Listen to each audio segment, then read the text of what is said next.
नाजरीन, पाकिस्तान तहरीक इंसाफ की रुकन कौमी असम्बली जरताज गुल और अयाज सादिक के दरमियान जो स्पीकर कौमी असम्बली हैं, एक हल्की सी नोक झोंक हुई और बड़ी ही दिलचस्प सूरत हाल बनी।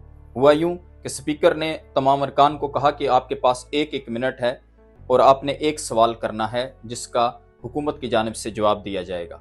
जरताज गुल ने इस दौरान अपने एक बड़ा ही आम मसला उठाया और उसमें उन्होंने 3 सवालात कर दिए और उस सवालात के बाद भी वो अपनी सजेशन दे रही थी, जिस पे स्पीकर का सब्र का पैमाना लबरेज हुआ और उन्होंने कहा कि आज वुमेन एम्पावरमेंट है, तो इसका मतलब है कि आपने एक ही सांस में 3 सवाल कर दिए हैं और अब आप सजेशन भी दे रही हैं। बड़ी ही मजे की सिचुएशन है।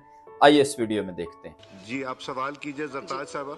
जी जी आ जाते जी जी जरताज साहब सवाल कीजिए। आजम साहब ये सवाल कर लें पहले, फिर जी जरताज साहब। जी जी ये स्पीकर साहब, मैंने ये इसलिए ये यंग डॉक्टर्स के कहने पे यहाँ पे हमने कॉलिंग अटेंशन डाली थी कि एक तो बिल्कुल ठीक है कि इनके एग्जाम का इशू है कि पूरे पाकिस्तान के तमाम जो स्टूडेंट्स हैं डॉक्टर, उनके लिए आपका 50% क्राइटेरिया है और दुनिया में भी, लेकिन जो बाहर से बच्चे स्टूडेंट पढ़ के आते हैं उनके लिए आपका 70% है। तो एक मुल्क में स्टूडेंट के लिए 2 कानून ओवरसीज पाकिस्तानी या जो बाहर से पढ़ के आते हैं नहीं हो सकते। सर दूसरा मेरा ये है कि सर मैं पंजाब की बात करना चाहती हूँ। सर 2008 में MBBS और BDS के टोटल मिला के 4000 सीट्स हैं। अब सर 2008 से लेकर आज 2024 16 साल में आज भी पंजाब 4000 सीट के ऊपर खड़ा है, जबकि हमारी आबादी जो है वो 13 करोड़ तक चली गई है। प्लीज दरवाजा बंद करें या शोर आ रहा है अंदर। जी अब सर यानी 16 साल में पंजाब में हमारी मेडिकल की सीट सिर्फ 4000 16 साल के अंदर उतनी की उतनी खड़ी है। अब सर ये जो सूबे होते हैं इसमें मेडिकल जो सीट्स होती है ये आबादी के लिहाज से नहीं होती, ये होती है कि आपके मेडिकल कॉलेज में आपके पास कितने बेड्स आपके पास अवेलेबल है। और सर ये जो 4000 स्टूडेंट्स हमारे पढ़ के जाते हैं, ये MBBS पढ़ के जाते हैं, सर इशू ये है कि इसमें सिर्फ 1800 जो है वो कंसल्टेंट बनते हैं, बाकी 18 - 4000 भी बाहर चले जाते हैं। अब सर मेरा सिर्फ ये सवाल ये है कि हमारे पास ये 1200 स्टूडेंट बाहर से आए, एक तो सर हम इनका 2 साल के अंदर एक दफा एग्जाम ले रहे हैं, रेगुलेट करें कि 1 साल के अंदर इनका 2 दफा एग्जाम होना चाहिए, टॉर्चर से बचाना चाहिए।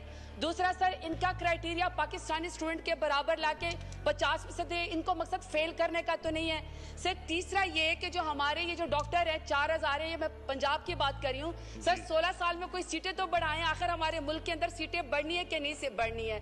तो सर ये मेडिकल कॉलेज में इजाफा होगा, बेड में इजाफा होगा, स्टूडेंट में इजाफा होगा, तो ही सर हमारे पास कोई डॉक्टर आएंगे। तो सर मेरा सिर्फ इनसे ये सवाल है कि काइंडली इसको जी माइक खोलें कि 1 साल में डेट होना चाहिए, इनका क्राइटेरिया 50% पे करे ताकि हमारे डॉक्टर साहिबान जो वो यंग वो पास हो सके।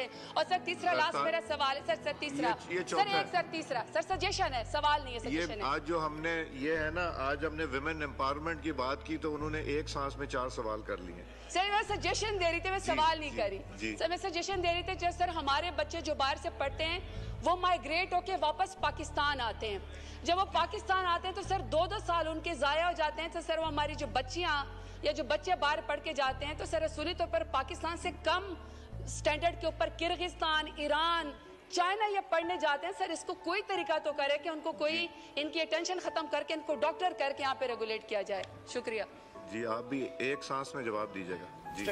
नाजरीन, जैसा कि आपने देखा कि जरताज गुल और स्पीकर अयाज सादिक के दरमियान एक बड़ी ही दिलचस्प नोक झोंक देखने को मिली, जिसमें उन्होंने लगातार सवालात की बुछाड़ कर दी और सजेशन की बुछाड़ कर दी और एक ही सांस के अंदर वो बोलती चली गई और स्पीकर साहब बड़े बेबस नज़र आए और आखिर में उनका पैमाना सब्र लबरेज हुआ तो उन्होंने कहा कि आपने एक ही सांस में सारे सवालात झाड़ दिए हैं और इसका जवाब भी अब आखिर में उन्होंने कहा कि एक ही सांस में मिलना चाहिए। तो ऐसी मज़ीद मज़ेदार वीडियो देखने के लिए हमारे चैनल को सब्सक्राइब करें।